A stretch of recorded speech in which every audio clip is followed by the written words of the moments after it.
This is Sahant, and you're watching Mezrab Storytelling, stories from around the world. Once a month, storytellers gather in the Mezrab Cafe to tell true stories. This is one of them. Guys, I have to ask you a very serious question. Who of you, when you were young, wanted to discover the world? Put your hands in the air. Yeah. I had a teacher and he traveled around Europe and he came back with huge stories and I loved it. My biggest wish was to travel around the world. And I did. I always came back with huge stories, and if the stories were not huge enough, I made them huge. That's how I am. And so my friends became a bit jealous about me. They said, "You have so many adventures and we have nothing." I said, "Yeah, you have a relationship." It's a big difference. And most of them, they are sissies. Although they are all heterosexual, when the girls say we go to an all-included reserve, they say yes. But they want adventure. You know, those heterosexual men in Holland, it's nothing. It's really nothing. They only listen to the woman and they have no opinion about themselves. Yeah, when they are drunk in a bar, yeah. But with a friend, no, nothing. And so, one of my friends, he said, he was going to marry in a half year, and he said to me, "Marijn, can I come with you on holiday?" He was looking like, "I want adventure." But adventure, you cannot organize an adventure. I mean, yeah, it happens, you know. And so, but I didn't want to. I think, of course you can, huh? Yeah, there's no problem. And so he went to his girlfriend and said, "Before we marry, I want to go on holiday with Marijn." The girl thought, I had a heterosexual friend and now he's going with his homosexual friend on holiday. What's happening here? Yeah? But nothing of that case. He wanted to have adventure. He really wanted to have adventure.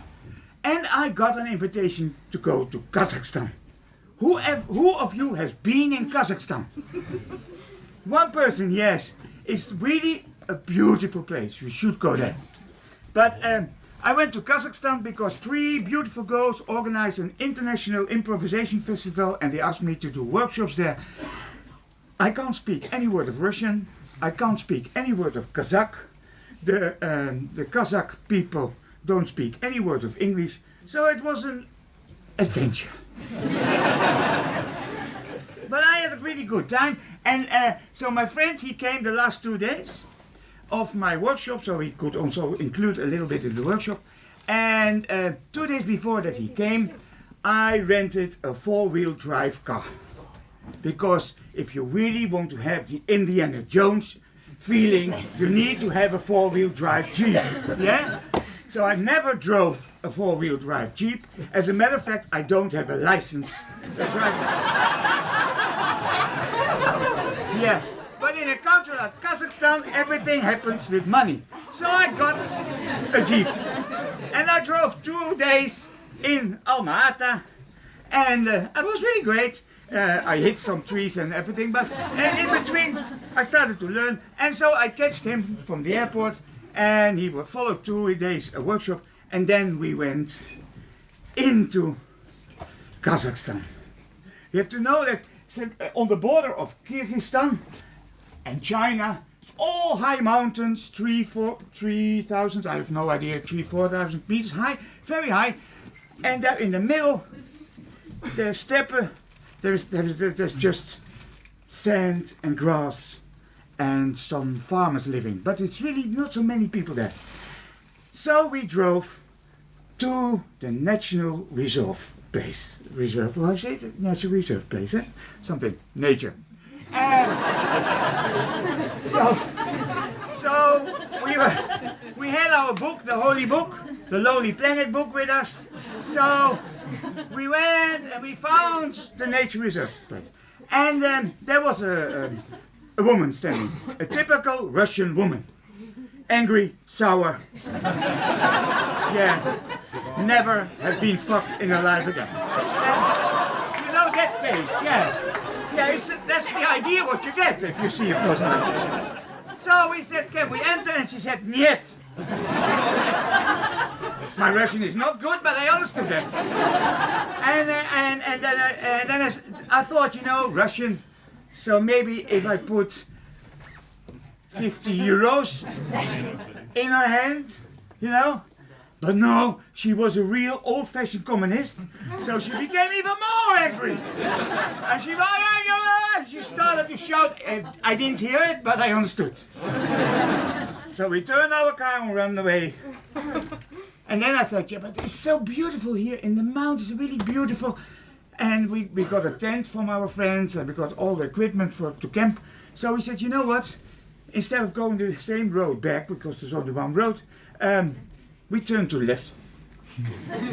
There was nothing, grass, and so we went on the grass field, on a hill, really nice down. The hill was really, but anyhow, we needed to go down, so it's no problem. So we went that way. And then there was a cliff, and we passed, really, it was like if it meant to be a road, but there was no road, but we went on the cliff, a little bit down, and there was a camping place, so we put our tent there, and really, the most romantic place you ever see. Beautiful mountains, a stream going, birds, quiet, in 50 kilometers around you, nobody lives there. So, it feels like Indiana Jones. Really, I felt pretty. That's Indiana Jones. I felt skinny and muscled. Yeah. Of course, there was no mirror, but that's okay.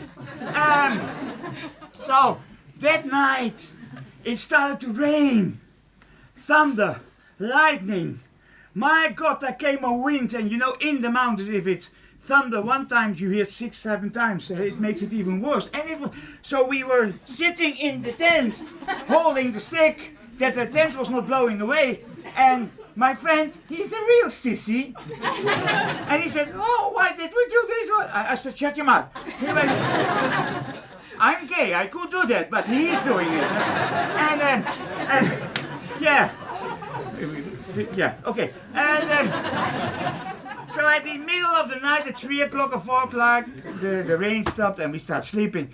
And at 9 or 10 o'clock in the morning, we wake up. And everything around us was mud. Mud, mud, and mud. If you go out of your tent, that much mud. Yes? But anyhow, we said we have to go. So we packed our stuff, and then we drove the car back up on that slippery grass. And next to the cliff. I was sitting on this side, the cliff was there.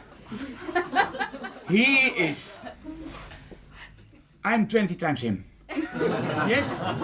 So it was not a good decision. So the car went on the grass, more this way,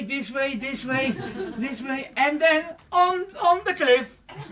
I saw the cliff coming near. I said, something goes wrong. And turn, but whatever we did, it went that way.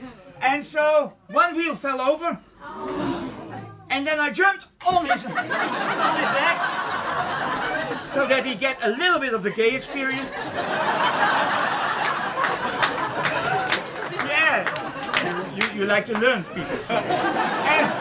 And so he went under me away, and I said, take some stones, and we put a lot of stones until there were more stones than my weight, and the car was one wheel over it, and then my friend went away. He said, I'm gone. I said, 50 kilometers around, nobody's there, what are you doing? He went away, he went up the hill, and he was gone. And I thought, so I sit next to the car because I think if the car is falling down, I like to see it. Yeah, you never get such an adventure again. Yeah. So I was sitting there for a few hours, I think 4 or 5 hours, and he came back. And he said, I've been thinking. Some people need a lot of time. And he said, I've been thinking, I think we have to lock the car, and I I said, why lock the car? There's no way. But anyhow, we locked the car and he said, we're going to walk to the next village, 50 kilometers away. Okay, but what else could we do? And it was already starting to be a little bit dark, so we went up the hill. You never guess. Another 4-wheel drive truck is coming there. So we stopped it, and who was in it? The Minister of Finance of Kazakhstan. And he said to us, what happened? And we explained it. He said, oh, terrible. And then he said, we need to go to the nature reserve place. Do you like to come with us? I said, yeah, but yesterday we had a lot of fight with the woman. Don't worry, hide yourself, and we go in. Yeah, that's how Kazakh ministers do it. And so we hide ourselves and we went into the nature reserve. Oh, we could never ever survive there. A bridge was only two, sticks, very small sticks, and there you had to drive over. Oh, you can imagine. We already do this little problem with the cliff. Let's a bridge like that. So we were happy that we were with these people. Yes? And then he said, you know what? I phoned the military people to help you. Oh, that's logical, eh? And so, yeah, because he's a minister. And a truck came. You know, such a big truck with in the front a lot of, gear. Yeah, to pull you out, you know. Yes, that one. And, yeah, it's good. And then they were on the top, and I thought, I hope they're going to say, what did you do? Oh, terrible, terrible. Instead, maybe they're going to say, oh, is that everything? You know, then you feel really a sissy. You want at least that they admire you, that we have done this, eh? Yeah, the Indiana Jones effect. And indeed, they were on the top, and they said, we don't go down. I said, I did.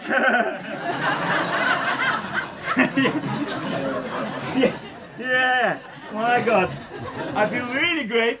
And and then they put it all of the stuff downstairs. They put it on the car and they brought it upstairs. Wow, that's great, eh? Yes, yeah, it's great.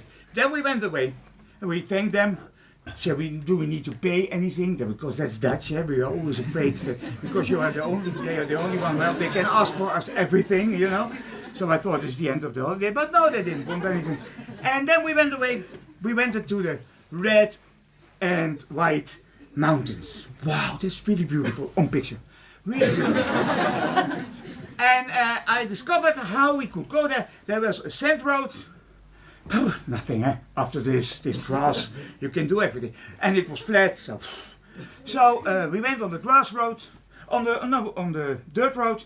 There came grass, and suddenly there was no road. My friend said we had to go back, but it was only 10 kilometers, and we traveled, I don't know how many kilometers to come there. So I said, no, we go right on, because there are the mountains, we can see the tops, so it's only 10 kilometers, so we go there. He said, no, I said, yes, he said, no, I said, yes. Okay, I pushed him out because he's very small.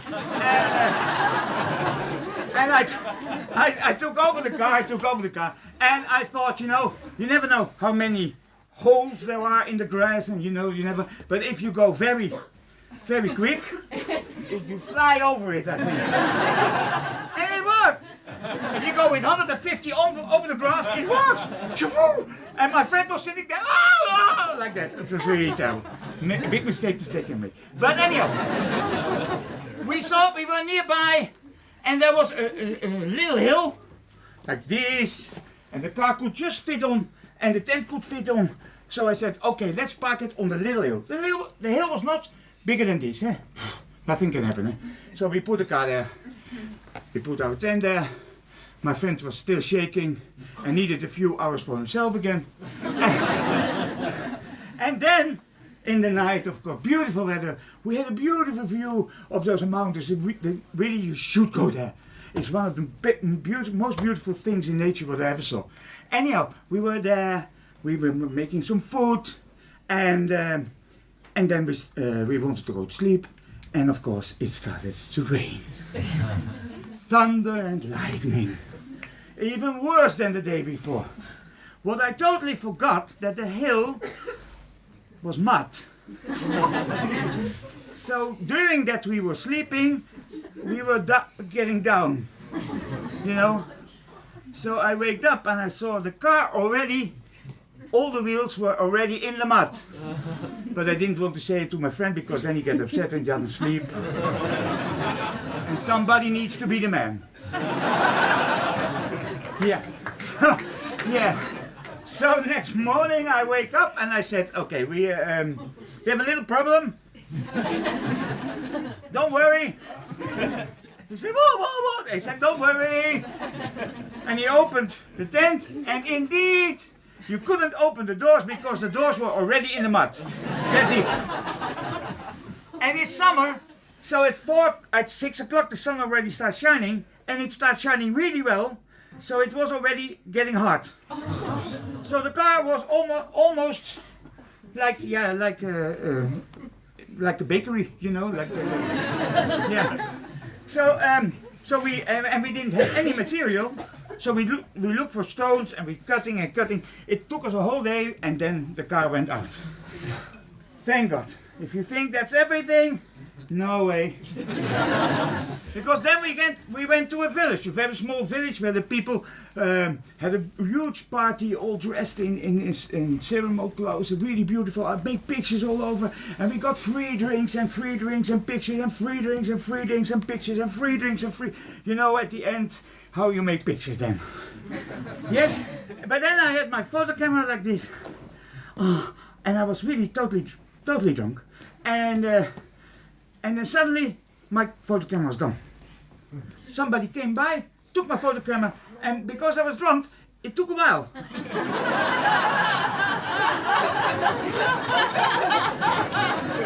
There was a certain moment of reality that I said, I miss my camera. And I looked that way, but that man was already gone. So we went directly to the police office. Totally drunk, but we went directly to the police office because we needed for securance. But that they don't know that there. What securance, they don't know it. So the police were talking to us in Russian, and we saw all the criminals, the pictures of the criminals of Kazakhstan, in a KGB building. And we heard some terrible noise. It was really like, wow! It was a James Bond movie. Yeah. And then we saw it, but I never, if we have seen him, it was only his back. So we tried to play a scene, and then they realized, yeah. So they phoned to the hospital, and the doctor came. He was making an operation, but he stopped, and because he had to translate. So we translate, and he invited us to his hospital, and at the end we had a great barbecue. Great barbecue. So whoever's saying a terrible mistake, there are no terrible mistakes if you see the happy ends.